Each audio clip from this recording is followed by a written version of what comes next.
அந்த கும்பலோட சேர்ந்து மருந்த கலக்கி கொடுத்து ஹாஸ்பிட்டல்ல படுக்க வச்சுட்டு இப்ப பாசமா இருக்கிற மாதிரி சீன் போடுறீங்களா? உங்களுக்கு இருக்கு. காஃபி எப்படி இருக்கு? பரவாயில்ல. சூப்பரா இருக்கு. தேங்க்ஸ்மா. என்ன ராஜி, என்ன பாராட்ட மனசே வராதே உனக்கு? இதுக்கு ஒரு பாராட்டு விழா எடுத்துடலாமா? சரி சரி, எனக்கு ஒரு ஹெல்ப் பண்ணணுமே.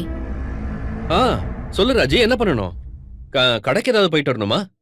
ஆல்ரெடி ரஞ்சிதாவுக்கு ஃப்ரூட்ஸ் வாங்குறதுக்காக வெளியில போலான்னு இருந்தேன். உனக்கு ஏதாவது வேணும்னா சொல்லு, நான் வாங்கிட்டு வந்துடுறேன். ஆமா, அரவிந்த் எங்க காணுமே? அரவிந்தா? ஆமா, எதுக்கு அவனை தேடுற? இல்ல, ஹாஸ்பிட்டலுக்கு ரஞ்சிதா போயிட்டு வந்ததுக்கு அப்புறம் இந்த பக்கமே காணுமே. என்கிட்ட போன்ல விசாரிச்சுக்கிட்டு தான் இருக்கான். நைட்டு கூட விசாரிச்சான்.